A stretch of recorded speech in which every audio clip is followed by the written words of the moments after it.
Nós da Escola MF Silvia Martins Pires, pensando na dificuldade de muitos, criamos uma atividade proposta por todas as disciplinas. Continuação do diário de bordo. No último diário de bordo, falamos sobre entender o seu cérebro.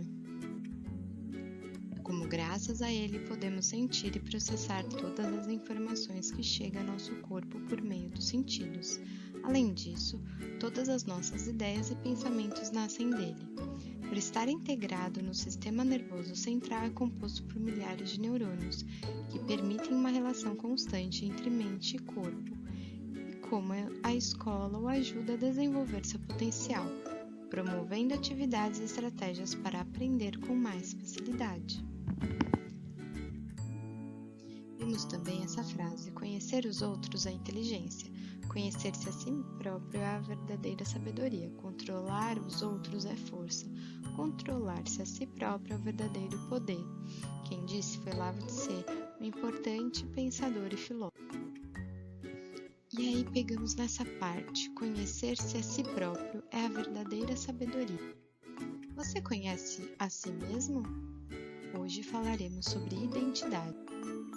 Não é essa identidade de documento que todo mundo tem, né?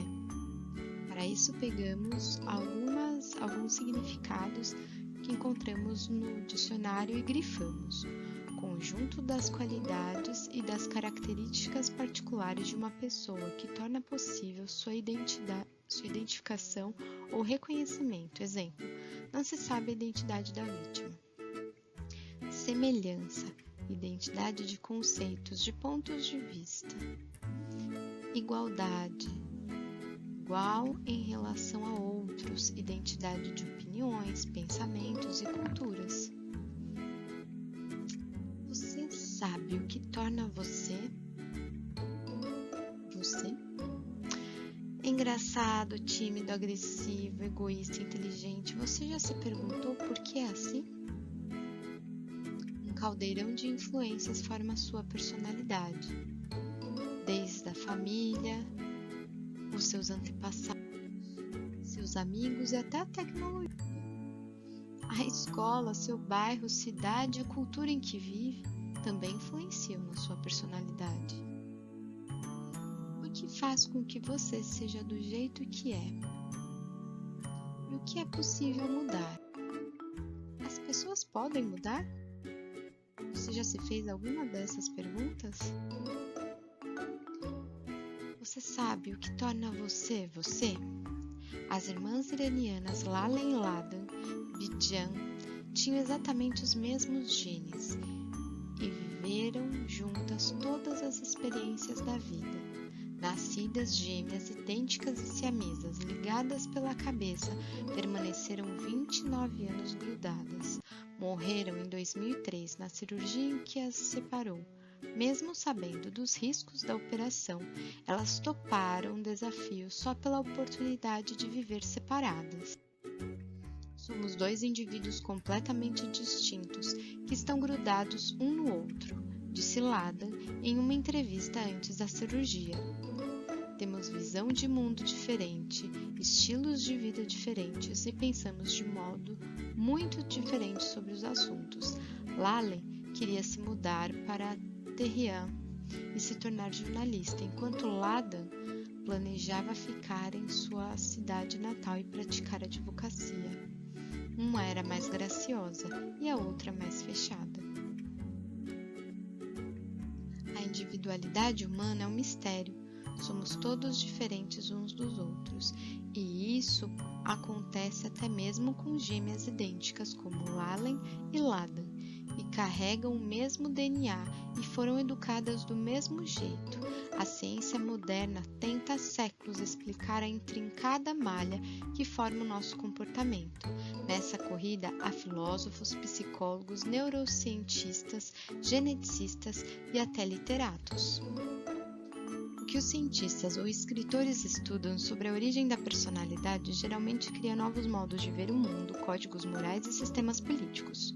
No século XVII, o filósofo inglês John Locke formulou a metáfora da tábula rasa, segundo a qual somos uma espécie de folha em branco, que é preenchida no decorrer da vida.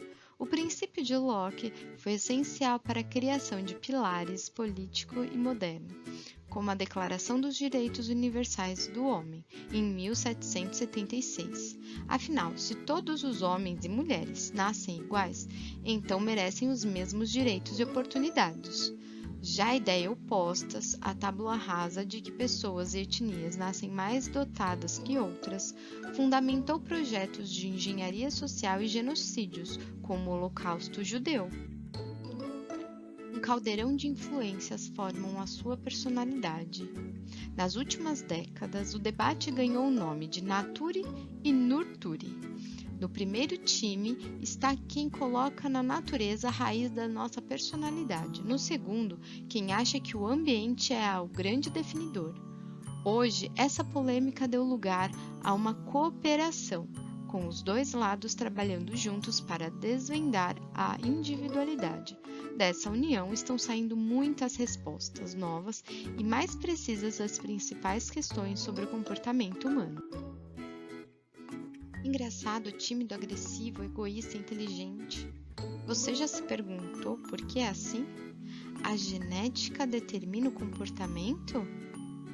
A resposta é não. O nosso DNA possibilita e favorece determinados tipos de comportamento, mas não determina nada. Os genes não restringem a liberdade humana, eles a possibilitam, disse Matt Ridney, autor do livro O que nos faz humanos. Em um artigo para a revista Neuroscience, a genética não é um destino, não determina o que você vai ser, ela oferece predisposições. O que faz com que você seja do jeito que é, então? O ambiente influencia o comportamento.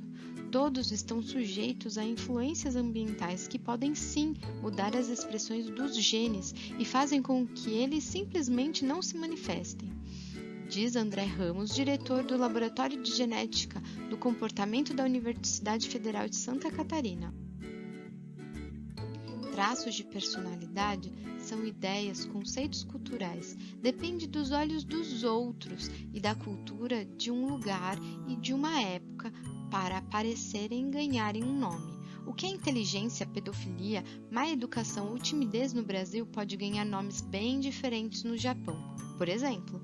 Por isso, não dá para encontrar a personalidade pura no DNA, mas a nossa herança genética pode sim influenciar o funcionamento do corpo, que numa cultura ou em outra resulta em comportamentos diferentes.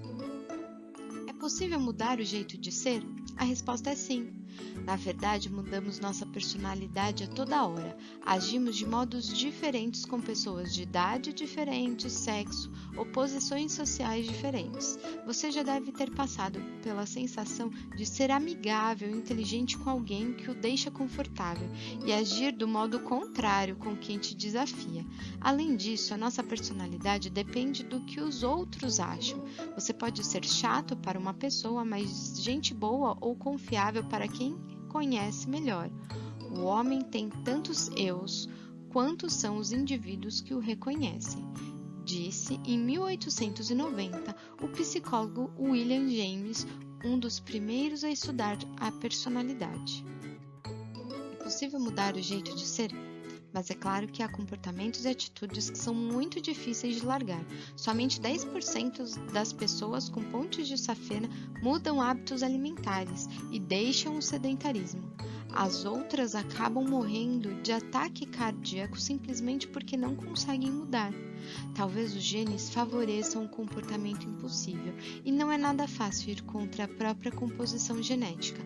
Ou então, olhando pelo lado da psicologia, somos tão arraigados às referências dos nossos pais e às experiências da infância que esses traços viram nossa identidade. Se é assim, fica difícil até perceber o próprio modo de ser. Mas fica a dica, quem não muda, dança. É possível mudar o jeito de ser? Voltamos a essa pergunta.